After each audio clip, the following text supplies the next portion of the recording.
Hello, everyone, and welcome to the second episode of the fourth season of the Jake's Take with Jacob Elyachar Podcast. I'm your host, Jacob Elyachar, Chief Content Producer and writer of JakesTake.com, a pop culture entertainment news website.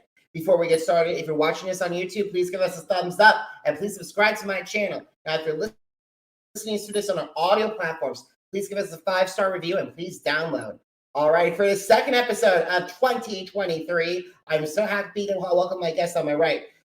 You may have known her from El Camino, a Breaking Bad movie, and Mayans M.C. And she also stars in 12 Slaves of Christmas. And as of this recording right now, she has over 15,000 Twitter followers and over 124,000 Instagram followers. Please help me welcome Cody Renee Cameron to the podcast.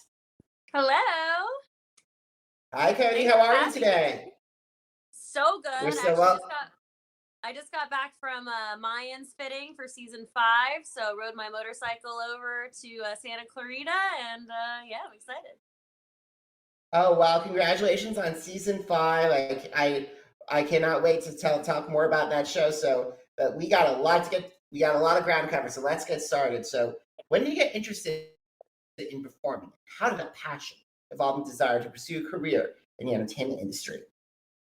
So when I was about 8 years old, I rented Cats the Musical on VHS, and I was like, my face melted watching it. I was like, what is happening? All these crazy costumes and music.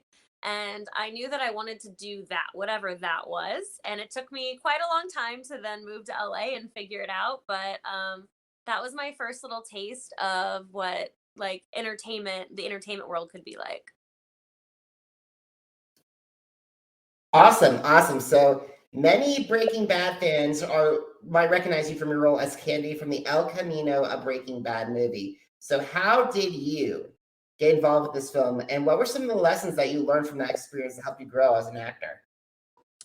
So the Breaking Bad movie was a funny one because I got an audition through my agent, which is pretty normal. A lot of times they won't tell you what the project is, but they'll be like, oh, it's this showrunner who did this project, and they're kind of just maybe doing a YouTube thing or their own little side project. They make it seem like it's not a big deal. So I auditioned, and it's great because then you don't feel any pressure. You're like, oh, whatever, this is just some little thing. And I didn't know, because that was when they kept top secret, until I was already on the airplane flying to New Mexico. And then it leaked that they were making a Breaking Bad movie. And my manager was like calling me, and he's like, you're in the Breaking Bad movie. You're in the Breaking Bad movie. And I was like, what do you mean? No, the code name was called Greenbrier. And I was like, no, I'm going to go shoot Greenbrier. And he's like, no, it's the Breaking Bad movie. And yeah, that was crazy. But the audition was so fun because it was like a party girl scene, and the girls like really hung over and kind of over it. And so I got to improv a lot. Like the casting director was just like, imagine that these guys are like giving you a hard time, feel free to improv. And so I got to really play in that world. And as a bartender, I'm not a bartender now, but I used to be. I could draw on a lot of experiences of, being over it. It's late, and yeah. And then when I got to set, Vince Gilligan, who's the director, showrunner, creator, writer, all the things, also really loved us to improv. So I slip in a line there about wanting to go home to my dog, and that's my dog Cheeto. So that was cool. It's amazing because not a lot of actors can say that they've been on a franchise that's been extremely popular. Yeah, that was a really cool one to be a part of. And like, it's the movie, and the premiere was so cool. That was my first ever premiere was the Neon Demon, and I got to walk the red carpet behind Keanu Reeves, which like swoon. But Breaking Bad was really cool because they like blocked off this whole street, and they had Aaron Paul do this stunt in the El Camino. And the red carpet was like a whole block long with fans from IOTA on like either side. And so I was so shy, like walking the red carpet, and then turns out my dress was like a little bit see-through in the lights, which I didn't know, but the press had a fun time with that. And yeah, it was just crazy to be a part of. All right. So in addition to El Camino, which is a part of the Breaking Bad universe, you're also part of another successful show in universe, which is the Mayans M.C. So what attracted you to this show? Motorcycles! I started riding motorcycles almost 10 years ago and fell in love with everything, with riding, with the freedom of it, with the culture. Right now, my Sportster has pink flames, and I just added a little sissy bar on the back. That's like the part that sticks up that you could either lean back again if you had a passenger, or you could like attach a backpack to.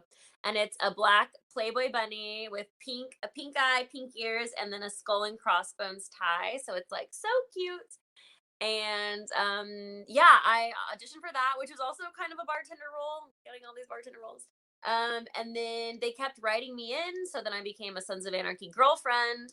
And then spoilers if you haven't seen season 4, but my boyfriend ends up getting killed last season, so I didn't know if they were going to bring me back. And then I just got an email like a week or two ago saying they were going to bring me back, and then that I will also probably be in future episodes. They really give you like as little information as possible because they also don't want you to leak anything, which I could see how that would be. Tom Holland, I see how that could be easy to do. Absolutely. I think everyone has known as from the end of the 2010s to now, a Tom Holland cannot be tolerated. And for those of you who don't know, Tom Holland spoiled Avengers Endgame and got in trouble with Marvel and Disney, and I'm just glad that he's still alive. No hits on Tom Holland yet. But yeah, if I could have chosen a TV show to be in, it would have been like, if you asked me this a few years ago, I would have said Sons of Anarchy, but the show ended. And so to have the opportunity to play a Sons of Anarchy girlfriend in the spinoff is just, it's an honor, really. Like, I love it.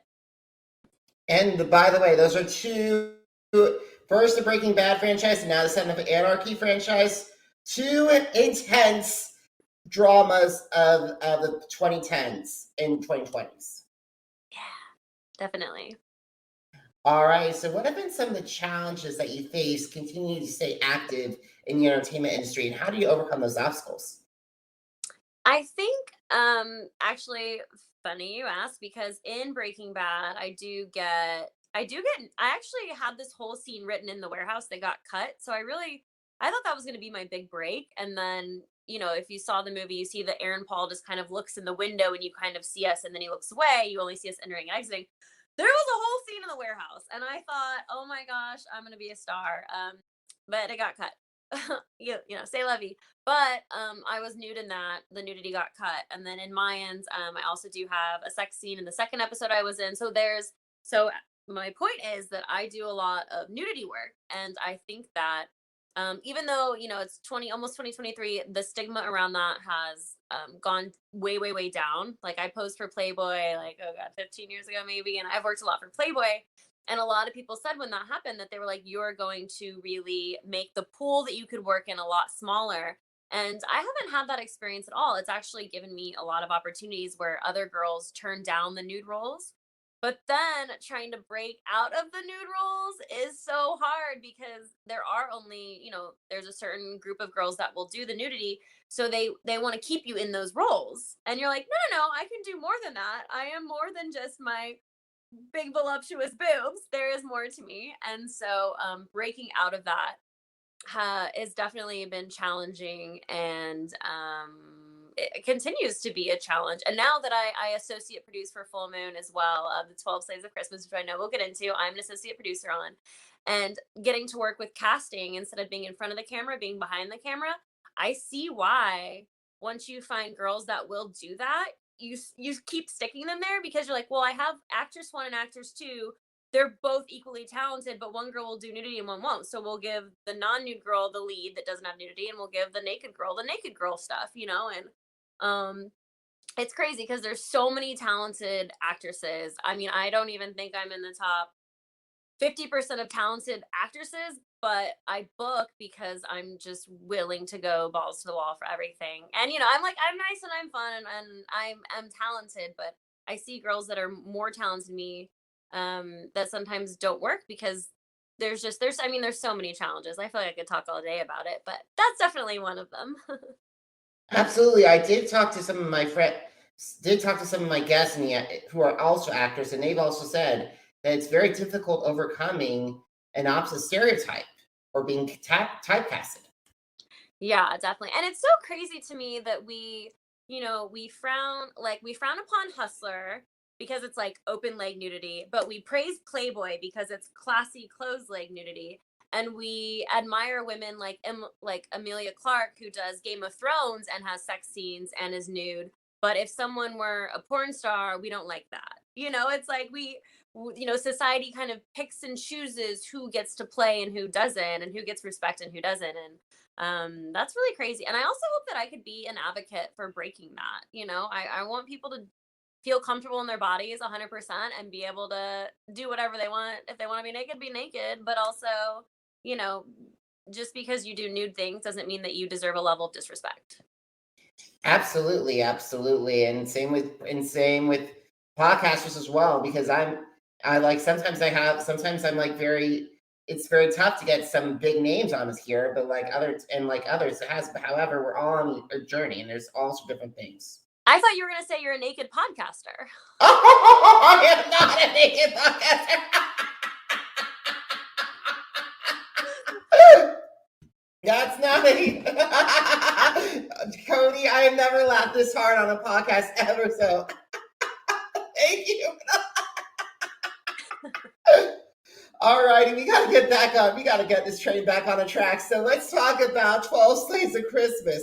So can you describe this film to my audience, and how is it helping expand the holiday horror thing?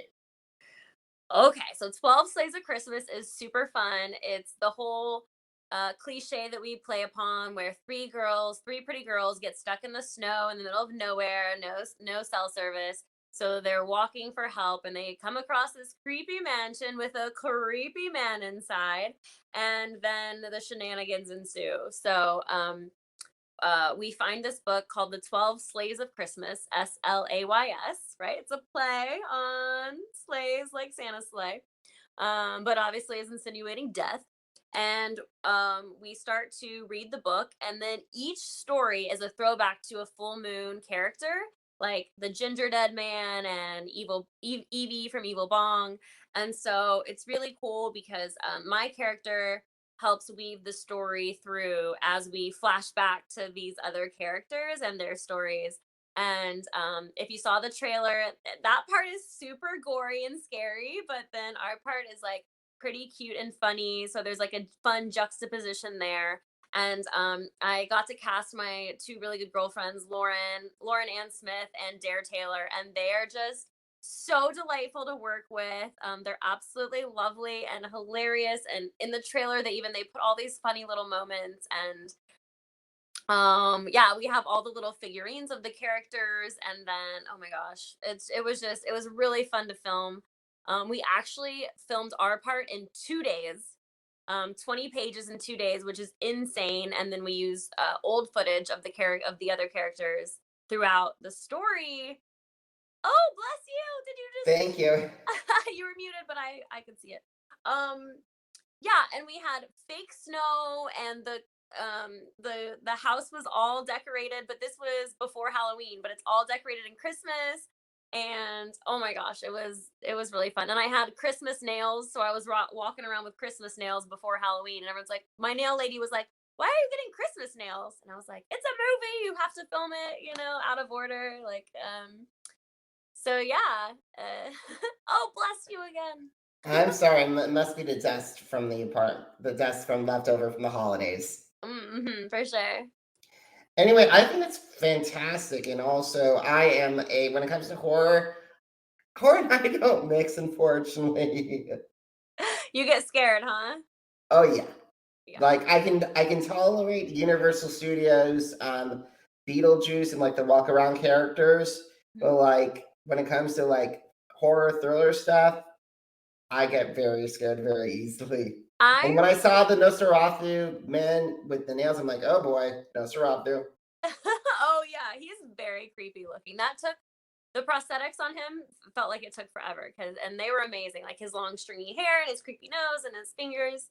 But yeah, this year is a really exciting year for holiday horror because there's that Saint Nick one. I keep seeing a billboard and it's kind of like a hot Santa Claus looking all menacing. I have no idea what that's about.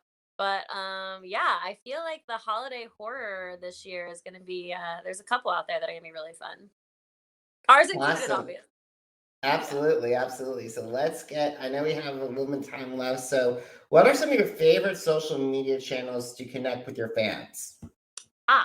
I do all the social medias. So there's Instagram, TikTok, Twitter. I guess I even have a Reddit. There's Facebook, and all of my stuff. If you just look up Cody Renee Cameron, it should all pop up. Or all of my usernames are Hey, it's Code E, CODEE, like Code Red, Code E. And you can find me there. And yeah, I mean, I don't just do movies. I create my own TikToks. A lot of it is original content. My girlfriend Dara and I do sketch comedy, but it's mostly like motorcycle stuff. I have my CDL permit, so there's some like semi truck stuff on there, and then obviously a lot of hot girl stuff, because we're keeping it on brand. Absolutely. However, for me, I can do TikTok for the life of me, because I know I would go down that rabbit hole. It is a rabbit hole for sure. It'll take up a couple hours of your time if you're not careful. Alrighty, Cody. So where can I find the 12 Slaves of Christmas? And where can I find Maya CE? And also, finally, all your social media. Yes. 12 Days of Christmas should be out December 16th on fullmoonfeatures.com for sure. And then we also have a deal with like Amazon Prime and all of the streaming networks. The movies usually come out on Full Moon Features first, and then they come out a week or two later on the other platforms. But because it's so close to Christmas, I'm not exactly sure what our plan is. But if you just Google 12 Slates of Christmas, I'm sure it'll pop up somewhere, and the internet will tell you if I don't know. And then Mayans you can watch on FX and Hulu.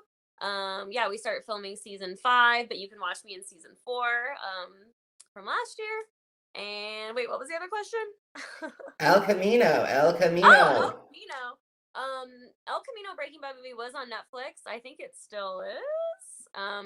But yeah, if you Google that, I'm sure it'll pop up. And yeah, I play Candy. And that's like the third role that I've played where I'm named Candy. So I guess I just look like a candy because I'm sweet. Absolutely, absolutely. So, guys, have you missed an episode of the Jake's Take with Jacob Elyachar podcast? If you have, you can visit our channels on Apple Podcasts, Deezer, Google Podcasts, iHeartRadio, Podcast Addict, Spotify, and Spreaker to catch up. It's Jake's Take with Jacob Elyachar, JACOBELYACHAR. Now, are you on social media? Because I'm on social media too. Facebook, Instagram, Twitter, and YouTube. JACOBELYACHAR. And Cody, just to let you know, jake-shake.com is celebrating its 12th year this year. Woo! That's amazing. Yeah, it is. I can't believe I made it to year 12. Yeah, your podcast can almost vote. Absolutely. Yeah, I can almost vote. However, the blog can. The podcast is still in its year 4. Oh, it's just a baby. Yeah, it is. Anyway, Cody, thank you so much for making me laugh. This was one of, I think, I laughed. This is the episode I laughed the hardest in all my years of doing this. So thank you so much for taking time out of your schedule to talk with me. I really appreciate it. Guys, thank you so much for watching. Thank you so much for listening. Until next time, have a great one, everybody.